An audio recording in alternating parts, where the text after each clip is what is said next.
예배 드리는 귀한 분들에게도 주님의 은혜가 넘쳐나기를 축원합니다. 새해에 항상 우리가 하나님의 은혜 가운데 거하기를 주님의 이름으로 축원합니다. 아멘. 새해가 있으면 지난해도 있는 거지요.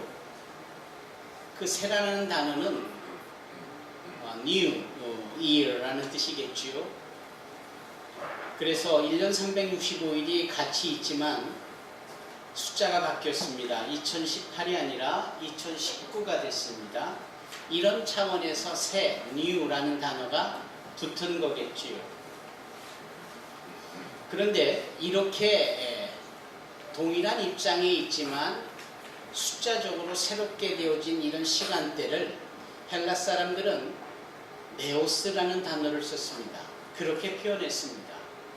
그래서 네오스는 새해가 맞습니다만 숫자만 바뀌어진 그러한 의미입니다. 반면에 새로운 것이 싹트고 새로운 것이 이루어지고 무엇보다도 하나님께서 새로운 시간을 허락하실 뿐만 아니라 그 시간 속에서 당신이 직접 역사하시고 특별한 것을 이루시는, 그래서 단순한 숫자의 변화가 아닌 본질적으로 근본적으로 그 취지나 목적이 확연하게 구별되어지는 시간대를 카이로스라고 말했습니다.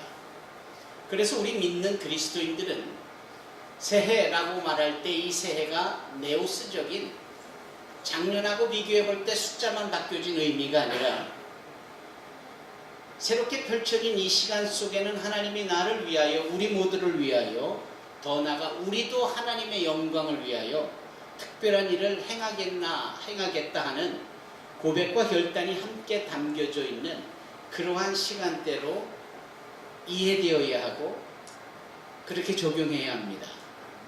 새해 2019년 카이로스의 해에 저와 여러분들이 항상 하나님 은혜 가운데 거하기를 바랍니다. 그분은 우리에게 은혜를 베풀어 주셔서 구원을 이루시고 그 은혜를 선물로 주실 뿐만 아니라 그 은혜로 우리를 부욕해 하여 주시고 더 나아가 모든 은혜를 모든 풍성한 가운데 더하여 주심으로 우리는 모든 착한 일을 감당할 수 있기를 바랍니다.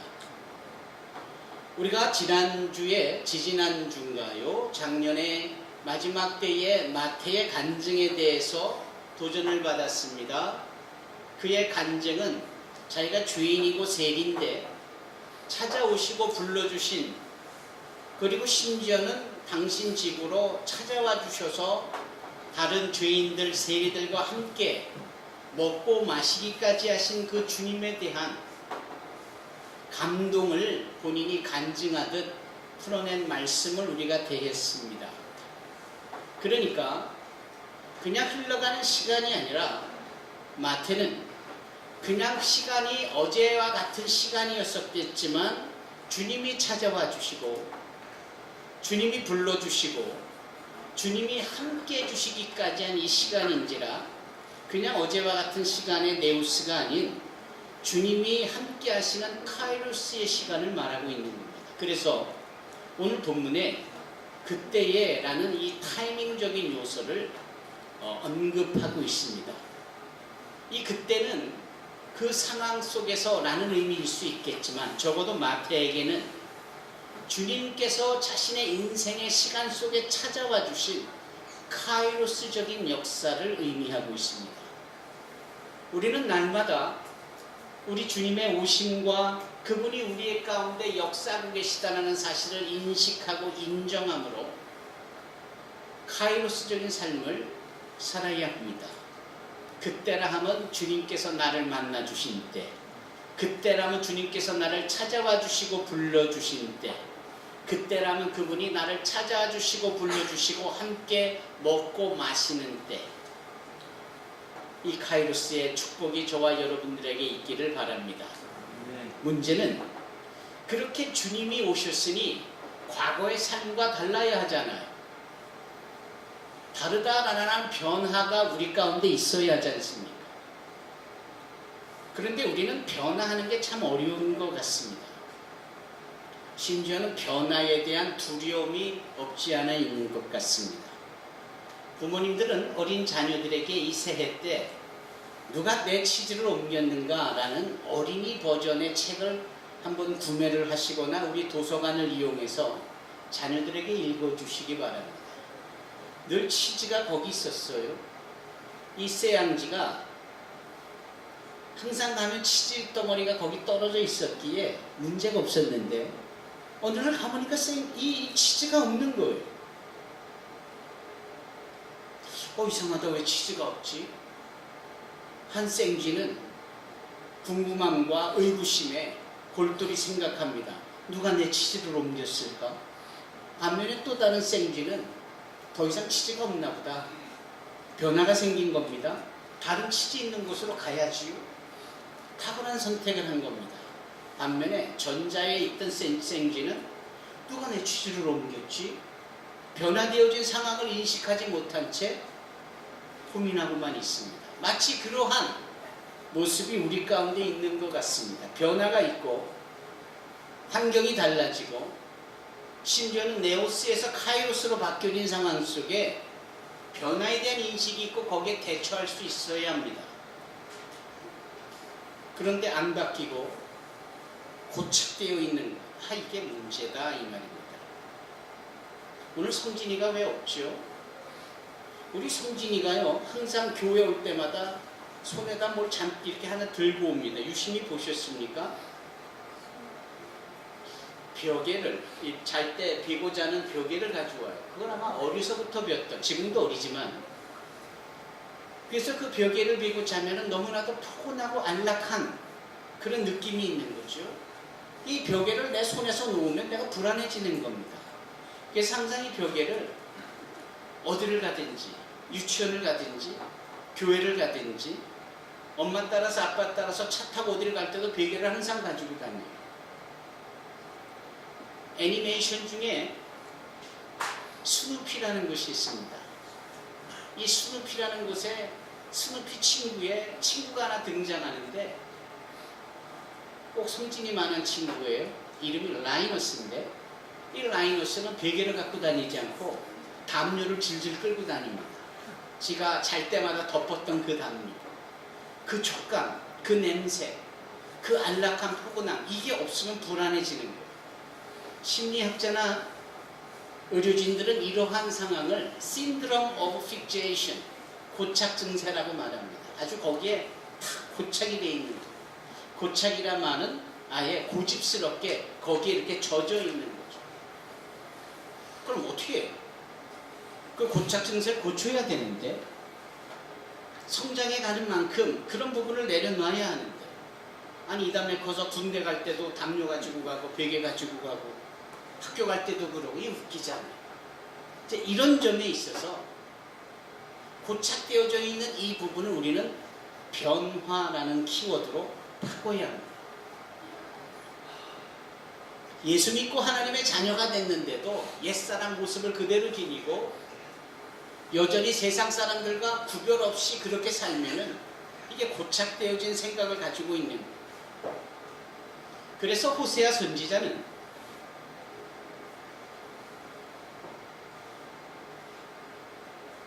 그가 기록한 호세아서 10장 12절에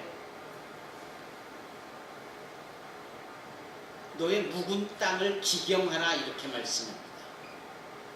기경이라는 단어는 평소에 우리가 잘 안 쓰는데 그것이 시골에서 이제 모를 심기 전에 땅을 갈아엎는 쟁기질을 하는 것을 기경이라고 합니다. 그 소나 지금은 과거에는 틸러, 경기가 했고 지금 콤바인이 그걸 다 하는데 하여튼 땅을 갈아엎는 것, 땅이 얼거나 굳어졌거나 하는 이 부분을, 만약에 이 땅을 생명 있는 존재를 우리가 표현한다면 그 땅이 후벼 파지는 것이고 부수어지시고 부수어주는 거고 잘게 깨어지는 것이죠. 아픔이 동반되는 거겠죠. 그런데도 생명을 키워내려면 땅을 갈아엎어야 합니다. 그런데도 우리가 하나님 앞에서 살아내려면 고집스러운 내 마음을 갈아엎어야 합니다. 옛사람의 굳어져 버린 고착되어진 내가 알게 모르게 베개 들고 다니고 담요 들고 다니는 것과 같은 옛사람의 구속들의 모습을 이 카이로스 때에 갈아엎는 이 변화의 역사가 있어야 합니다. 이 새해에 그와 같은 일들이 저와 여러분들에게 있기를 바랍니다. 근데 대부분은 그런 부분에 대해서 필요성도 안 느끼고 그냥 굳어져 버린 고집스러운 자기의 생각이 다 옳다라고 여기에 다 맞추려 하니까 갈등이 생기고 상대방의 마음을 불편하게 하고 내가 변하고 내가 바뀌면 되는데 나는 안 바뀌는 거야. 안 바뀐 채 혼자 살면 차라리 괜찮겠지만 우리가 사는 삶이 어디 그렇습니까? 부부는 부부대로, 가정은 가족대로, 사회생활, 교회에서도 마찬가지고 서로에게 주고받아지는 상호관계적인 건데 나는 안 바뀌고 너는 바뀌어라. 이게 말이 돼요? 내가 바뀌어야지. 내가 기경돼야 되고 내가 변화에 예민해서 민감해서 내가 변화되어져야죠. 성경도 이 밭을 기경해라. 그래야 하나님의 생명의 역사가 네 인생 가운데 펼쳐질 것에 대해서 말씀하고 있잖아요. 사랑하는 성도 여러분, 변화되어야 합니다. 여기 지긋지긋하게 변화되지 않는 사람들이 있어요. 말하기 좋아하고 자기가 다 옳은 거인가. 예수님께 나와서 고작 한다는 얘기가 지금 죄인의 집에까지 와서 죄인에게 은혜를 베풀고 있는 그 주님에게 한다는 얘기가 아니 세례 요한과 요한의 제자들과 바리새인들은 금식하는데 당신 제자들은 왜 금식하지 않냐. 이 딴지를 거는 거죠. 예수님을 불편케 하는 겁니다. 아니 그리고 예수님께서 이 9장을 우리가 말씀하고 있기 전에 지난 마태복음 6장에 주님께서 그 산상에서 가르쳐 주신 교훈 속에 너희가 기도할 때 너희가 남을 도울 때 또 한 가지 너희가 금식할 때 어떻게 하라고 했습니까? 은밀히 해라. 은밀히 남이 모르게 조용히. 왜? 하나님과 너와의 관계 속에서 하는 기도요, 하나님과 너 사이에서 이웃을 사랑하는 구제요, 하나님과 너 사이에서의 금식이지 뭐 사람 보기 좋으라고 지금 네 존재감을 나타내려는 목적으로 금식하고 구제하고 기도하는 거냐? 아니 그런 건 이미 사람들끼리 서로 칭찬하고 말고 다 끝내버렸고 너희가 은밀히 그와 같은 일을 할 때는 주께서 보시고 아시고 너희에게 역사하실 것이다 이렇게 말씀하시잖아요. 그럼에도 우리는 금식하는데 당신과 당신 제자는 금식은커녕 오히려 죄인들의 집에 와서 같이 먹고 마시니 이게 말이 되겠느냐. 아주 후벼파도 보통 후벼파는 게 아니죠. 사실은 자기네들이 고착되어져 있는지도 모르고 바로 그때에 변화의 필요성을 말씀하시는 것이 오늘 본문입니다. 아니 잔치가 열렸어요. 결혼식이에요. 소위 결혼식에 가보면은 결혼식이 끝난 후 피로연을 하고 많은 음식이 준비되어져서 함께 먹고 마시고 서로 웃음꽃이 만발하고 축덕하고 야 국수가 맛있는 걸 보니 저 두 부부가 잘 살겠구만. 한편으로는 아니 무슨 결혼식은 뻑적지근했는데 음식이 왜 이 모양이냐. 이런 식의 평가를 하면서 이렇게 함께 먹고 마시는 이런 부분이 결혼식이 주어지는 것의 결과물쯤이면 누구나 알잖아요.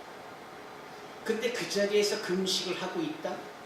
이거는 결혼식에 대한 인정을 하지 않겠다라는 것 내지는 그 분위기를 깨는 정도로 여길 수 있다라는 거죠. 주님이 그걸 말씀하세요. 그것이 오늘 본문에 여기 말씀하고 있지 않습니까? 혼인집 손님들이 신랑과 함께 있을 동안에 슬퍼할 수 있느냐? 그러나 신랑을 빼앗길 날이 이르니 그때는 금식할 것이냐. 너희들이 중요하게 여기는 금식도 해야 될 타이밍이 있는 것이지 잔치집에 가서 금식한다라고 하는 이 부분이 얼마나 말도 안 되는 어불성설이냐. 이런 점에 있어서 주님께서는 변화를 말씀하고 계세요. 야, 참 너희들의 생각이 변화해야 되겠다. 마태는 그 부분의 자리에 옆에 서 있으면서 그렇게 주님께서 변화를 요구하시는 그 말씀의 상황을 카이로스라는 측면에서 그때로 표현한 겁니다. 여러분들은 이 상황이 단순히 2000년 전 마태의 집에서 일어난 하나의 에피소드 정도로만 생각하십니까? 그렇지 않습니다. 2019년 첫 주일을 맞이하여 첫 예배를 드리는 우리에게 주님이 뭘 요구하시는가? 제대로 된 타이밍, 카이로스에 맞춰서 변화를 이루어라, 이 말씀입니다. 그 변화를 이루어지는 부분에 있어서 구체적으로 어떤 말씀은요? 예를 들면 16절이죠. 생배 조각을 낡은 옷에 붙이는 자가 없나니 이는 기운 것이 그 옷을 당기어 헤어짐이 더하게 되며 새 포도주를 낡은 가죽 부대에 넣지 아니하나니 그렇게 하면 부대가 터져 포도주도 쏟아지고 부대도 버리게 됩니다. 새 포도주는 새 부대에, 새 포도주는 새 부대에 넣어야 둘이 다 보존되느니라. 삶 속에서 얼마든지 알 수 있는 실예로 말씀을 하시며 저들에게 변화가 필요함을 설명하고 있습니다. 옷이 다 닳고 낡아서 이제는 수축성도 없는, 튼튼하지도 않는 그 찢어진 낡은 옷에 새 헝겊 조각을 대서 그거를 기웠단 말입니다. 그런데 새 천조각과 낡은 옷자국에 서로 밀고 당기고 잡아당기고 받쳐주는 소위 이 텐션이, 서로 이 수축성이, 그 밀도가 같으냐 말이에요. 다르지. 그러니까 다른 이 부분을 대놓고 어떻게 할 수 있겠느냐. 오히려 옷이 더 망가지고 아니함만 못하고. 글쎄 그럴까? 그럴 때 느닷없이 새 포도주에 대한 말씀을 하세요. 새 포도주는 새 부대에 넣어야지, 포도주를 병에 넣어야지 부대에 넣는다는 것은 뭘 의미하는 걸까? 지금처럼 병이 존재하는 때도 아니었고 그 당시 액체로 되어진 물이든 포도주인지 집어넣는 그릇 용구는 염소가죽이나 양가죽이나 낙타가죽으로 만든 이런 부대가 다입니다. 아시다시피 그곳에 포도주를 넣으면 포도주가요 이제 발효하기 시작을 해서 소위 가스가 나오면서 거품이 생기면서 부피가 팽창을 하지요. 그러면 이 가죽으로 만든 부대가 신축성에 따라서 늘어나지요. 늘어났다라고 해서 다시 줄어드느냐? 그렇지 않거든요. 자, 이렇게 해서 쭉 늘어나고 발효가 되어진 그 포도주를 마시게 되는 겁니다. 여기 또 새 포도주가 있는데 그 새 포도주는 새로운 부대를 만들어 놓아야지 사용되어졌던 이미 늘어나 버리고 신축성이 없는 이 부대에 포도주를 붓게 되어지면 어떻게 되는 것이냐? 포도주가 또 발효하면서 이미 늘어나 버려 신축성이 없는 그 새 부대가 더 이상 늘어날 힘이 없어 터지고 마는 거죠. 그러면 그 귀한 새 포도주는 땅에 쏟아짐으로 못 쓰게 되고 부대는 부대대로 못 쓰게 되고, 그래서 하시는 말씀이 뭐지요? 새 술은 새 부대에. 이런 삶의 팁을 주님께서 말씀하시는 정도가 아니라 이 말씀의 근본적인 해석은 무엇일까? 이유, 취지, 목적은 무엇이냐? 이런 겁니다. 새 술이라 하면 예수님 당신이실 수 있고요.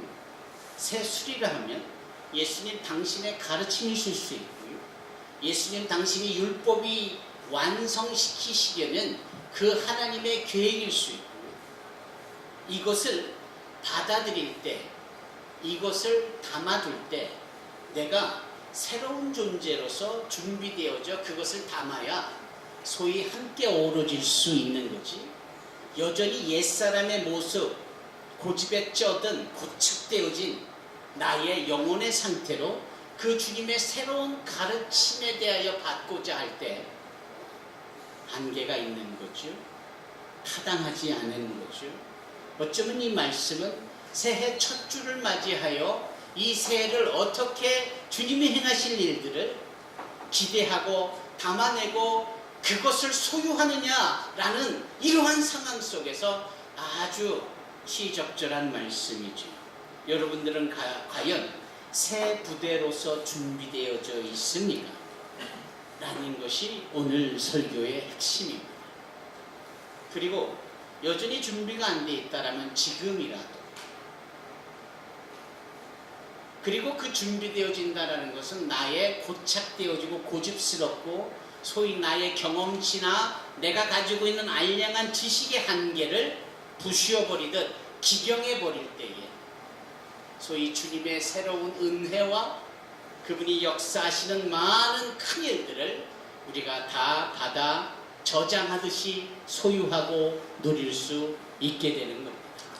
주님은 이만큼 주시기를 원하는데 그냥 요만큼 겨우 간신히 받을 만한 그릇을 준비한 채 왜 내가 기도하는데 응답이 되지 않느냐, 왜 나에게는 이러한 좋은 일들이 상대적으로 덜 하느냐, 나는 식의 볼멘 소리만 한다면 우리 마음이 굳어져 고착되어져 있는 증거입니다. 지금이라도 우리는 나를 갈아엎듯이 나의 영혼, 나의 삶을 기경해야 합니다. 주님이 주실 놀라운 은혜를 사모하고 그것을 다 받아 누려 정말 최고의 가치 있는 포도주로 그렇게 발효시켜 나갈 수 있을 만큼 이 새해를 변화하는, 변화에 유연하고 민감한, 그리고 변화에 우리가 두려움 없이 그 일에 참여할 수 있기를 주님의 이름으로 축원합니다. 아멘. 기도하겠습니다.